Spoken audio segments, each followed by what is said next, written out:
सिद्धेश्वर महाराज की, श्री बीरलिंगेश्वर स्वामी महाराज की, मैलारलिंगेश्वर स्वामी महाराज की, दत्तेश्वर स्वामी महाराज की,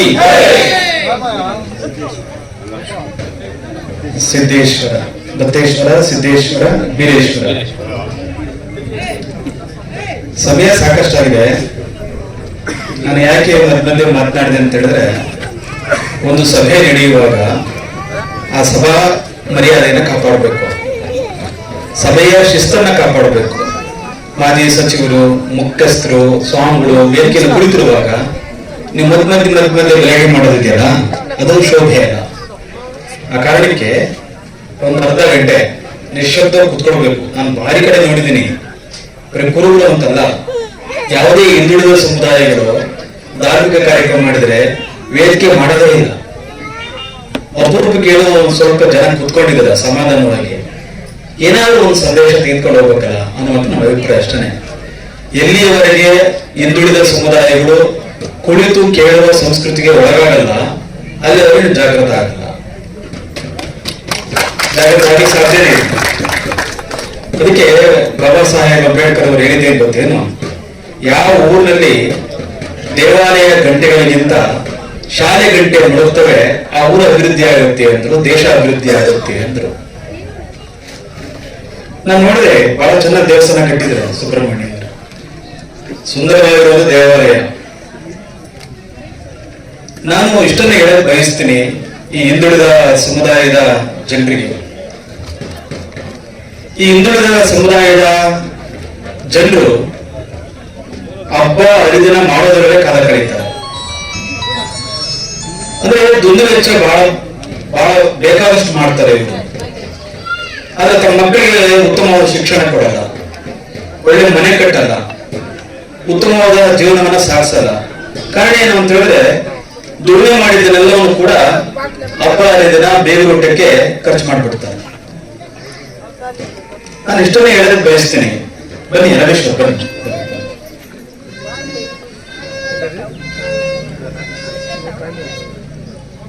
ನೀವು ದೇವಾಲಯಕ್ಕೆ ಎಷ್ಟು ಆದ್ಯತೆಯನ್ನು ಕೊಡ್ತೀರಾ ಅಷ್ಟೇ ಆದ್ಯತೆಯನ್ನ ವಿದ್ಯಾಲಯ ಕೊಡ್ಬೇಕು. ದೇವಾಲಯ ಮತ್ತು ವಿದ್ಯಾಲಯ ಇವೆರಡನ್ನ ಗಮನಿಸಿ ನೀವು. ಇಲ್ಲಿ ದೇವಾಲಯಕ್ಕೆ ಬಂದು ಗಂಟೆ ಹೊಡೆದು ಒಳಗೆ ಹೋದ್ರೆ ಭಕ್ತಿ ಪ್ರಾಪ್ತಿ ಆಗುತ್ತೆ, ಭಗವಂತನ ದರ್ಶನ ಆಗತ್ತೆ. ಹಾಗೆ ನಮ್ಮ ಮಕ್ಕಳು ವಿದ್ಯಾಲಯ ಒಳಗೋಗಿ ಗಂಟೆ ಹೊಡೆದು ಒಳಗೆ ಹೋದ್ರೆ ಜ್ಞಾನ ಪ್ರಾಪ್ತಿ ಆಗುತ್ತೆ. ಹಿಂದುಳಿದ ಸಮುದಾಯಗಳಿಗೆ ಕೇವಲ ಭಕ್ತಿ ಅಷ್ಟೇ ಪ್ರಾಪ್ತಿ ಪಡ್ಕೊಳ್ಬಾರ್ದು, ಜ್ಞಾನವನ್ನು ಪಡ್ಕೊಳ್ಬೇಕು. ಆದ್ರಿಂದ ವಿದ್ಯಾಲಯ ಮತ್ತು ದೇವಾಲಯ.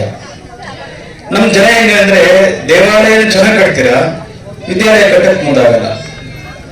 ಇಲ್ಲಿ ಎಷ್ಟು ವಿದ್ಯಾಲಯ ಕಟ್ಟಿದಿರ? ಹಿಂದುಳಿದ ಸಮುದಾಯಗಳು ಕುರುಬರು ಒಳಗೊಂಡಂತಾನೆ ಹಿಂದುಳಿದ ಸಮುದಾಯಗಳು ಎಷ್ಟು ವಿದ್ಯಾಲಯಗಳನ್ನ ನಿರ್ಮಾಣ ಮಾಡಿದಿರ? ಇಲ್ಲ.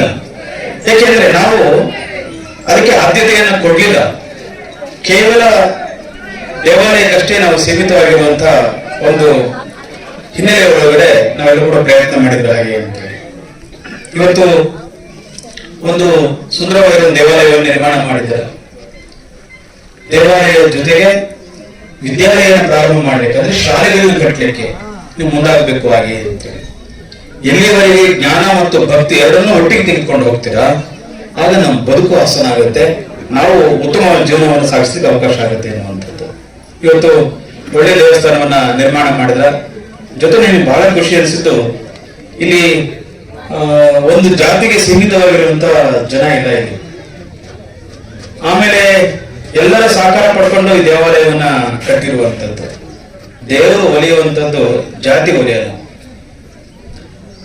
ಭಗವಂತ ಒಲಿಯುವಂಥದ್ದು ಭಕ್ತಿ. ಯಾರಿಗೆ ಭಕ್ತಿ ಇದೆ ಅವರಿಗೆ ಭಗವಂತ ಒಲಿತಾನೆ. ಮತ್ತೆ ಯಾರು ಜಾತಿಯಿಂದ ಯಾರು ದೊಡ್ಡವನಾಗಲು ಸಾಧ್ಯ ಇಲ್ಲ, ವ್ಯಕ್ತಿತ್ವದಿಂದ ಮಾತ್ರ ದೊಡ್ಡವರಾಗಲಿಕ್ಕೆ ಸಾಧ್ಯತೆ ಇದೆ ಹಾಗೆ ಅಂತ ಹೇಳಿ.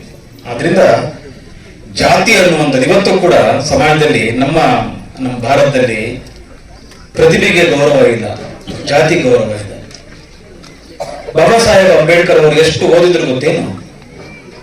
ಈ ಜಗತ್ತಿನಲ್ಲಿ ಅತ್ಯಂತ ಮೇಧಾಶಕ್ತಿ ಪಡ್ಕೊಂಡಿರುವಂತ ವ್ಯಕ್ತಿ ಯಾರಾದ್ರೂ ಇದ್ರೆ, ಅತಿ ಹೆಚ್ಚು PhD ಪಡೆದಿರುವಂತಹ ವ್ಯಕ್ತಿ ಯಾರಾದ್ರೂ ಇದ್ರೆ, ಎಲ್ಲ ಶಾಸ್ತ್ರಗಳನ್ನ, ಉಪನಿಷತ್ತುಗಳನ್ನ, ಧರ್ಮಗಳನ್ನ ಓದಿರುವಂತ ವ್ಯಕ್ತಿ ಯಾರಾದ್ರೂ ಇದ್ರೆ ಅದು ಬಾಬಾ ಸಾಹೇಬ್ ಅಂಬೇಡ್ಕರ್ ಅವರು.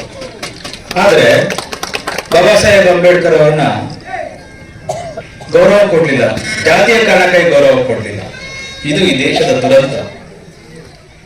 ಜಾತಿಯ ಕಾರಣಕ್ಕಾಗಿ ಅವರಿಗೆ ಗೌರವ ಸಿಗ್ಲಿಲ್ಲ. ಆದ್ರೆ ಇವತ್ತು ವರ್ಲ್ಡ್ ನಾಲೆಡ್ಜ್ ಡೇ ಅಂತ ಯಾರಾದ್ರೂ ಮಾಡ್ತಾರೆ ಅಂತ ಹೇಳಿದ್ರೆ ಅದು ನಮ್ಮ ಬಾಬಾ ಸಾಹೇಬ್ ಅಂಬೇಡ್ಕರ್ ಅವ್ರನ್ನೇ ಅಂತಾರಾಷ್ಟ್ರೀಯ ಜ್ಞಾನದ ದಿನ ಅಂತ ಹೇಳಿ ಇವತ್ತು ವಿದೇಶಗಳಲ್ಲಿ ಆಚರಣೆ ಮಾಡ್ತಾರೆ. ನಮ್ಮವ್ರಿಗೆ ಗೊತ್ತಾಗಲೇ ಇಲ್ಲ. ಅವರು ಅಂಬೇಡ್ಕರ್ ಅವರು